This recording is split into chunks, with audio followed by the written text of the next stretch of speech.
Good morning बच्चों। हम पढ़ रहे थे मौर्य प्रशासन। मौर्य प्रशासन के बारे में हमने जाना कि मौर्य प्रशासन त्रिस्तरीय था। केंद्रीय प्रशासन, प्रांतीय प्रशासन और नगरीय प्रशासन। ठीक है, यहाँ तक हमने देख लिया। तीनों टॉपिक के पूरे 4 नंबर के क्वेश्चन बनते हैं, केंद्रीय प्रशासन का, प्रांतीय प्रशासन का और नगरीय प्रशासन का। और एक एक नंबर के तो कहीं से भी कोई सी भी लाइन से बन सकते हैं। आज हमारा टॉपिक होगा सैन्य व्यवस्था। क्या? सैन्य व्यवस्था। मौर्य प्रशासन में सैन्य व्यवस्था देखो कि सैन्य व्यवस्था किस प्रकार की थी, सेना की क्या स्थिति थी। ये भी आपके पूरा 4 नंबर का क्वेश्चन। ठीक है, 4 अंक का सैन्य व्यवस्था भी 4 अंक का। और 3 प्रश्न पहले केंद्रीय, प्रांतीय और नगरीय प्रशासन के अलग अलग 4 नंबर के क्वेश्चन है। ठीक है, सैन्य व्यवस्था देखो और इम्पोर्टेंट भी है अभी ये। सैन्य व्यवस्था सेना के संगठन हेतु पर पृथक सैन्य विभाग था जो 6 समितियों में विभक्त था। प्रत्येक समिति में 5 सदस्य होते थे। ये समितियां सेना के 5 विभागों की देखरेख करती थी। ये 5 विभाग थे: पैदल, अश्व, हाथी, रथ और नौसेना। ये 1 नंबर का प्रश्न भी पूछा जा सकता है कि मौर्य काल में सेना के कितने भाग थे, तो कितने थे?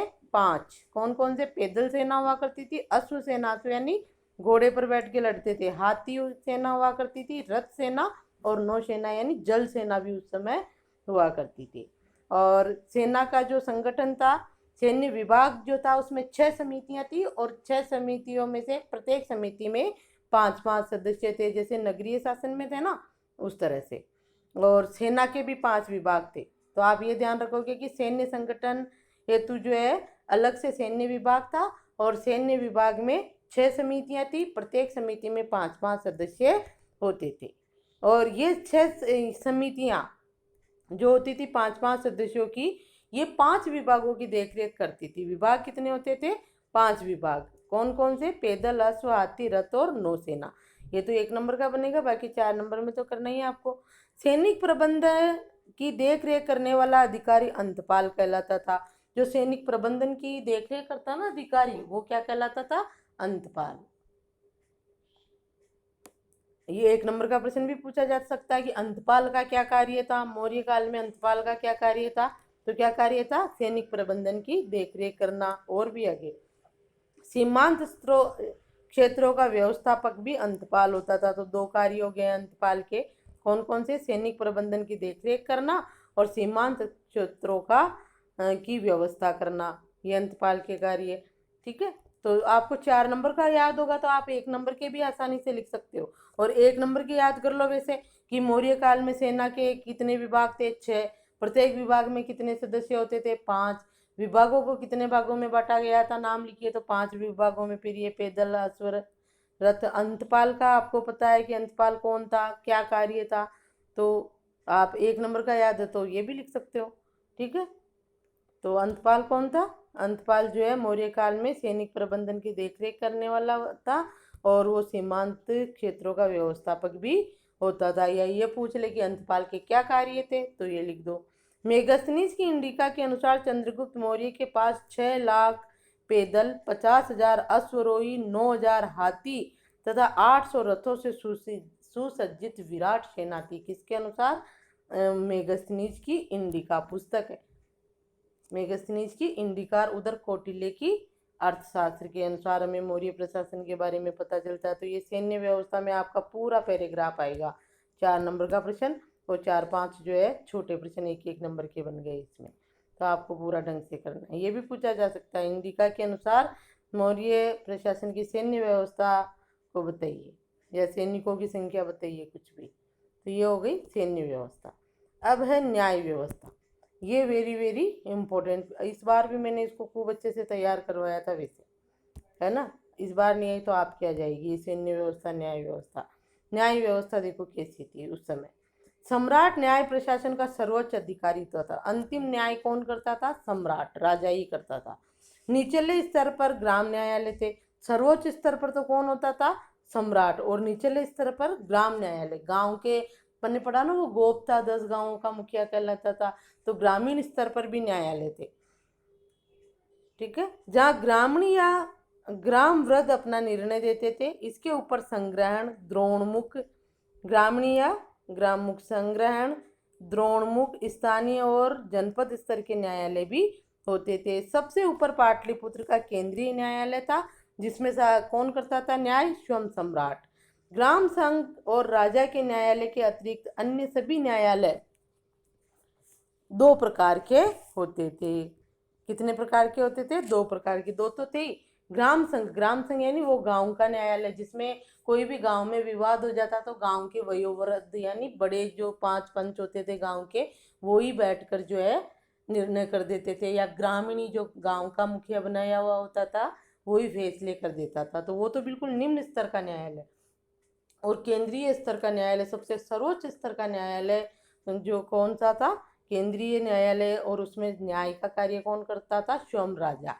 ठीक है। तो इन बिल्कुल सर्वोच्च निम्न स्तर के ग्रामीण न्यायालय और उच्च स्तर के राजा के न्यायालय के अलावा जो है ये न्यायालय दो प्रकार के होते थे।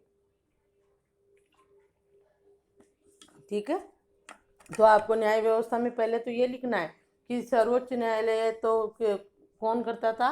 न्यायाधीश कौन होता था? राजा। और निम्न स्तर के न्यायालय में कौन होता था? ग्रामीण। उसके अलावा दो न्यायालय, दो प्रकार के न्यायालय थे, ग्राम संघ और राजा के न्यायालय के अतिरिक्त। सर्वोच्च न्यायालय और निम्न स्तर के न्यायालय के अतिरिक्त जो है दो प्रकार के न्यायालय, उसमें पहला आएगा धर्मस्थीय न्यायालय। कैसे? कौन सा? धर्मस्थीय न्यायालय। पहले तो आप नाम याद रखोगे, धर्मस्थीय और कंटक शोधन। अब धर्मस्थीय न्यायालय के बारे में देखो। इन न्यायालयों में निर्णय का कार्य धर्मशास्त्र के निपुण 3 धर्मस्थ और व्यवहारिक और 3 अमात्य करते थे। इसमें जज कौन हुआ करते थे? ये धर्मशास्त्र में निपुण होते थे, धर्मस्थ या व्यवहारिक। और धर्मस्थ या व्यवहारिक तो जैसे अभी अपने हाई कोर्ट में मुख्य न्यायाधीश होते थे ना, वैसे। और उसके अलावा 3 अमात्य करते थे। कौन से न्यायालय में न्याय का कार्य? धर्मस्थीय न्यायालय में। न्यायालयों में जो निर्णय का कार्य धर्मशास्त्र के में निपुण जो होते थे, धर्मशास्त्र के बारे में जानने वाले, उनको धर्मस्थ या व्यवहारिक कहते थे। और 3 अमात्य भी हुआ करते थे। अमात्य इधर देखो, कौटिल्य के अनुसार 7 अंग थे ना, उसमें है अमात्य। अमात्य करते थे। धर्मस्थीय एक प्रकार की दीवानी अदालत थी। वर्तमान में अपनी है ना दीवानी अदालत, जहाँ पर जो है जमीन जायदाद रुपए पैसे से संबंधित मामले जाते हैं, चोरी अभी वर्तमान में तो ऐसी है, लेकिन वहाँ उल्टा था। यहाँ दीवानी में चोरी डकैती से संबंधित जाते हैं। तो चोरी, डाके व लूट के मामले जिन्हें साहस कहा गया भी धर्मस्थीय अदालतों में रखे जाते थे। कुवचन, मानहानि, मारपीट के मामले भी धर्मस्थीय न्यायालय में लाए जाते थे, जिन्हें वाक पारुष्य या दंड पारुष्य कहा जाता था। ठीक है। धर्मस्थीय न्यायालय जो दीवानी न्यायालय भी कहलाते, दीवानी अदालत भी कहलाते थे। न्याय कौन करते थे? एक धर्मशास्त्र में निपुण धर्मस्थ या व्यवहारिक होता था, और 3 अमात्य होते थे। जैसे ये तो मुख्य न्यायाधीश, इसके अलावा अन्य 3 न्यायाधीश होते थे ये। और चोरी डाके ये मामले जो है वहाँ जाते थे, जिसको साहस कहा जाता था। तो 1 नंबर का क्वेश्चन पूछा जा सकता है कि मौर्य काल में न्याय व्यवस्था में साहस किसे कहा जाता है? तो चोरी डाके व लूटमार के जो मामले होते थे उन्हें साहस कहा जाता है। और धर्मस्थीय अदालतों में ऐसे ही मामले रखे जाते थे।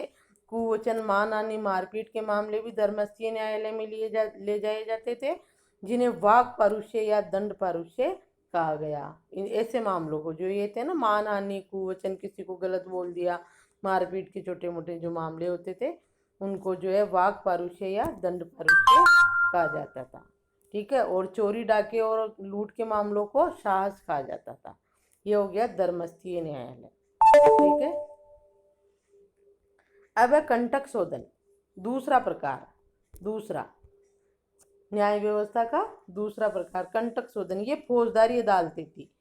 इसमें 3 प्रदृष्टि तथा 3 अमात्य मिलकर राज्य तथा व्यक्ति के मध्य विवादों का निर्णय करते थे। प्रदृष्टि इधर आए थे ना, आपके विभागों में आए थे, जो विभाग बना रखे थे 26 विभाग, उनमें। तो इसमें 3 प्रदृष्टि होते थे और 3 अमात्य होते थे। ये मिलकर जो है विवादों का निपटारा करते थे। नगर न्यायाधीश को व्यवहारिक महामात्र तथा जनपद न्यायाधीश को राजुक कहते थे। उस समय नगर न्यायाधीश जो होता था उसको तो व्यवहारिक महामात्र कहा जाता था, और जनपद न्यायाधीश को राजुक कहा जाता था। चाणक्य के अनुसार कानून के 4 मुख्य अंग थे। अब ये भी इम्पोर्टेंट क्वेश्चन है।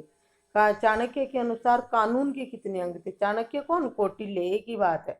तो उधर राज्य के 7 अंग आए कौटिल्य के अनुसार, और यहाँ जो है चाणक्य के अनुसार कानून के 4 अंग। ये भी इम्पोर्टेंट है। कौन कौन से थे कानून के 4 अंग?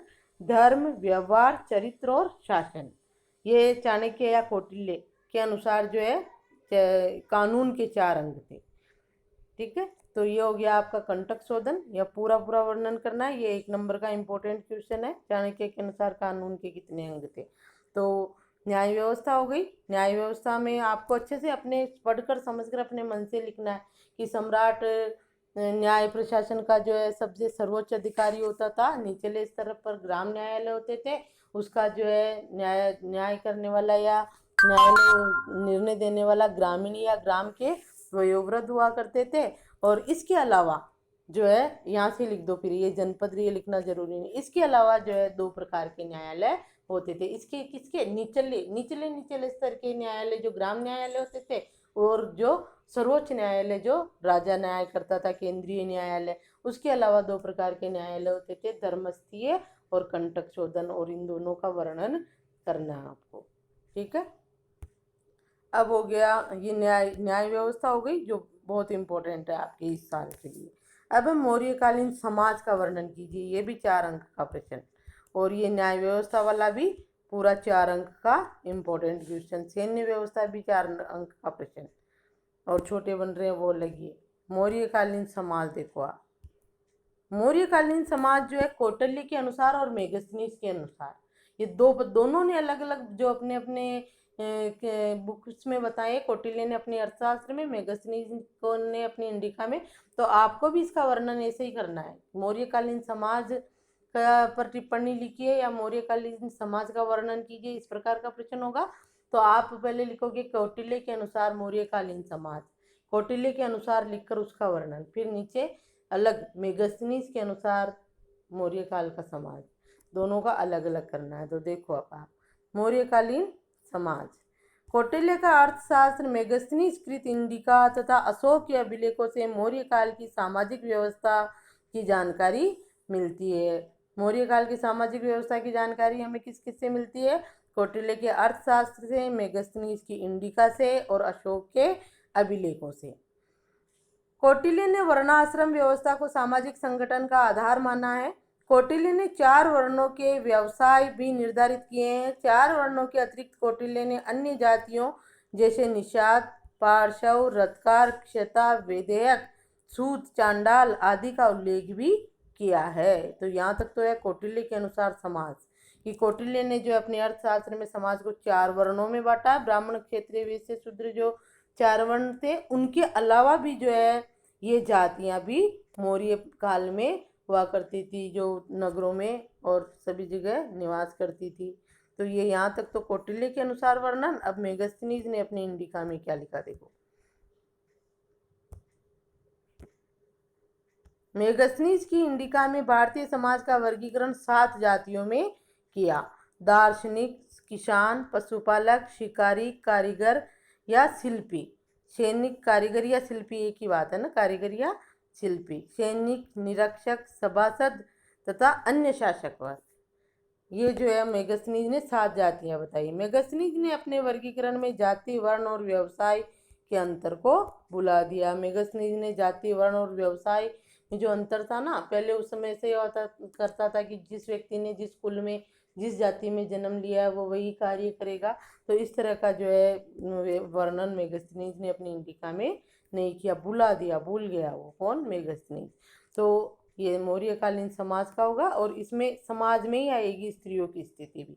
मौर्य काल में स्त्रियों की स्थिति को अधिक उन्नत नहीं कहा जा सकता, फिर भी स्मृति काल की अपेक्षा वे अधिक अच्छी स्थिति में थी तथा उन्हें पुनर्विवाह व नियोग की अनुमति थी।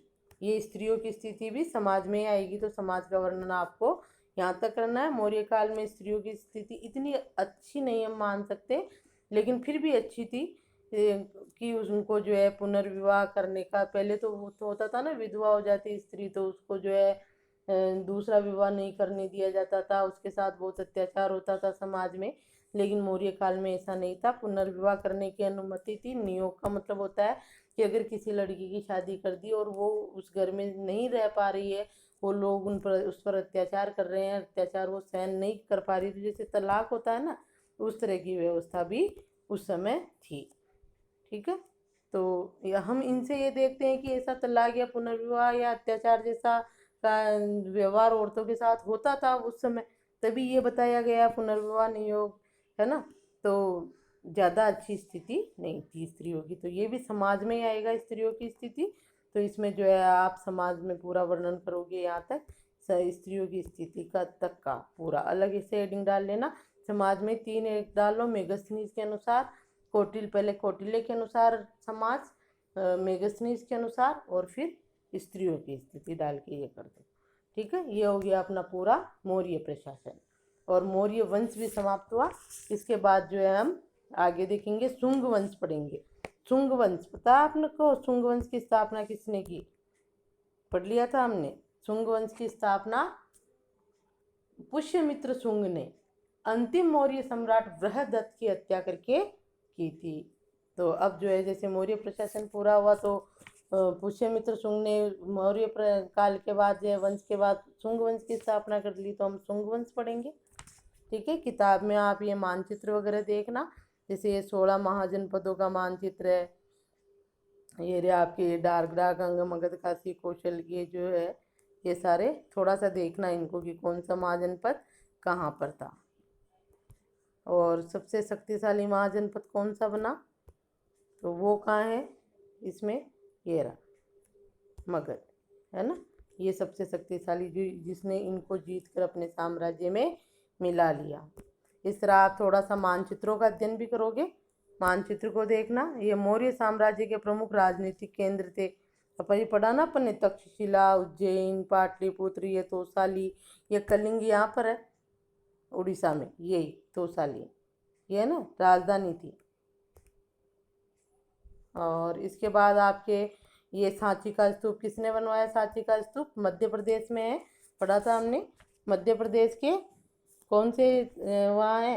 रायसेन, मध्य प्रदेश के रायसेन जिले में सांची का स्तूप अशोक, मौर्य सम्राट अशोक ने बनवाया। ये अशोक स्तंभ है जो कहाँ है? सारनाथ, वाराणसी उत्तर प्रदेश में है। उत्तर प्रदेश राज्य है, वाराणसी वहाँ का जिला है उत्तर प्रदेश का, और सारनाथ जो स्थान है वहाँ पर ये अशोक स्तंभ है। ठीक है, जो हमारा अभी वर्तमान में राष्ट्रीय प्रतीक भी है। ये अशोक का साम्राज्य है 263 ईसा पूर्व से 232 ईसा पूर्व तक का। 261 ईसा पूर्व में तो कलिंग युद्ध हुआ था ना, उस समय तक उसने साम्राज्य विस्तार कर लिया था जितना करना था, उसके बाद तो करा ही नहीं उसने। ठीक है, ये पूरा साम्राज्य अशोक का। तो इस तरह थोड़ा मानचित्रों का अध्ययन भी करोगे, फिर आएगा अपना शुंग वंश जो हम अगले वीडियो में देखेंगे। ठीक है, धन्यवाद।